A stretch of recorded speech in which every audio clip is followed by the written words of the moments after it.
नमस्कार, आस्वाद कट्टा चॅनलवर तुमचं स्वागत आहे। आज आपण एक खास अशी पारंपरिक महाराष्ट्रीयन डिश बघतोय, आळूची वडी। त्याच्यासाठी सगळ्यात प्रथम आपण लसूण घेतलाय, आल्याचा एक छोटा तुकडा घेतलाय, 2 ते 3 हिरव्या मिरच्या घेतल्यात, अर्धा चमचा जिरा घेतलाय। हे सगळं आपण मिक्सरला जाडसर पेस्ट करून घेणार आहे। बघू शकता तुम्ही, थोडं जाडं आपण वाटून घेतलंय। एका बाउल मध्ये आता आपण बेसन पीठ घेतोय। इथे 2 वाट्या बेसन पीठ घेतलंय, अर्धी वाटी तांदळाचं पीठ घेतलंय, पाव चमचा हळद घेतले, 1 चमचा लाल तिखट घेतलंय, आपण धने जिरे पूड घेतलंय, तीळ घेतलं 1 चमचा भरून, चवीनुसार मीठ घेतलंय आणि मगाशी जे आपण हिरवी मिरची वाटून घेतली ते घेतलंय 1 चमचा भरून।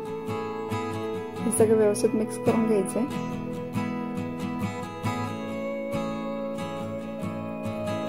चिंचेचा कोळ घेतलाय, मी इथं अर्धी वाटी चिंचेचा कोळ घेतलाय। त्याच्यामध्ये गुळ पण घातलेला आहे, आपण चिंच आणि गुळ याचा कोळ करून घेतलाय आणि लागत पाणी घालून आपण पीठ करून घेणार आहे। बघू शकता तुम्ही, घट्ट असं पीठ करून घेतलंय आपण, पातळ नाही करायचं। भजीच्या पिठापेक्षा थोडंसं घट्ट केलंय। आता आपण आळूची पानं घेतलेले आहेत, त्याचे देठ आपण कापून घेणार आहे। पानं स्वच्छ धुवून घेतलेत, देठ आणि पानाची शिरा आपण काढून घेतलंय।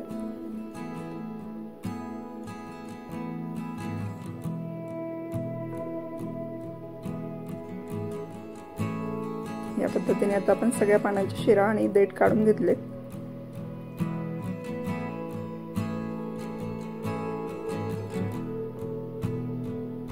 आता आपण एक पान घेणार आहे। सगळ्यात पहिलं मोठं पान घ्यायचंय, त्याच्या जर शिरा आपण ज्या काढल्यात त्या लाटण्याने लाटून घेणार आहे, जेणेकरून कडक असतील तर त्या मऊ होऊन जातील, रोल करताना आपल्याला त्रास होणार नाही। बघू शकता तुम्ही, पान एकदम फोल्ड होते व्यवस्थित। या पद्धतीने आता आपण सगळ्या पानाच्या शिरा मोडून घेतल्या।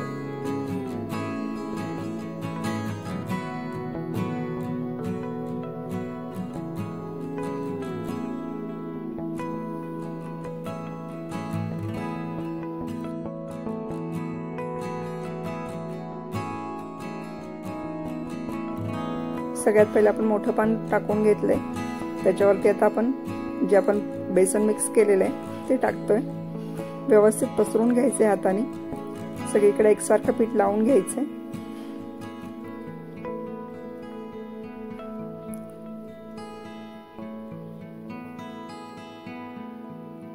या पद्धतीने पूर्ण पानाला पीठ लावून घेतलंय आपण। आता दुसरं पान आपण उलटं ठेवणार आहे, एक साइड जर खाली असेल तर दुसरे टोक वरती आलं पाहिजे, या पद्धतीने ठेवणार आहे आणि त्याला पण आपण पीठ लावून घेतोय। असं ठेवल्यामुळे रोल आपला तेलामध्ये तळताना सुटणार नाही। पुढचं पान आपण तसंच करून घेतोय।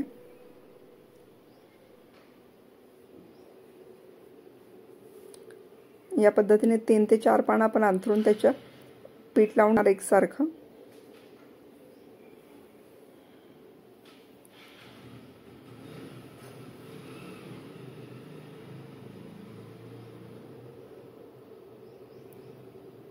आता आपण हे जे पानांना पीठ लावले ते व्यवस्थित फोल्ड करून घेणार आहे, जेणेकरून आपला रोल सुटणार नाही। त्याच्यावरती पण व्यवस्थित पीठ लावून घ्यायचंय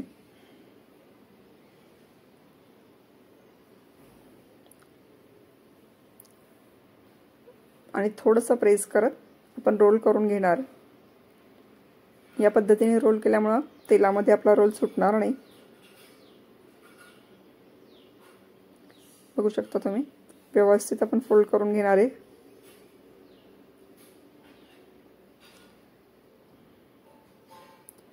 बोटाने एकसारखी पानं आतमध्ये आपण लोटून घेणार आहे आणि मग रोल करणार आहे। आता आपण एका चाळणीवरती ठेवून हे स्टीम करून घेणार आहेत रोल। पातेल्यामध्ये पाणी ठेवले खाली, त्याच्यावरती चाळणी ठेवले, चाळणीला आपण तेल लावून घेतले। तेल लावल्यामुळे रोल चिटकणार नाही खाली। 15 ते 20 मिनिटांसाठी आपण रोल वाफवून घेणार आहे।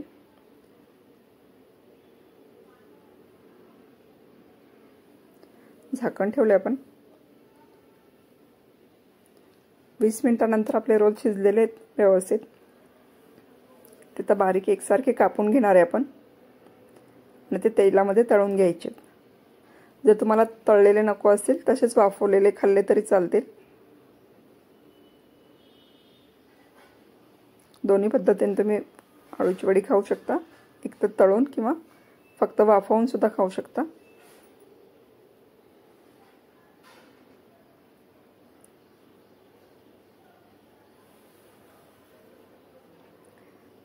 या पद्धतीने सोनेरी रंग येईपर्यंत छान तेलामध्ये तळून घ्यायची। अगदी कुरकुरीत वडी होईपर्यंत तळून घेतली आपण।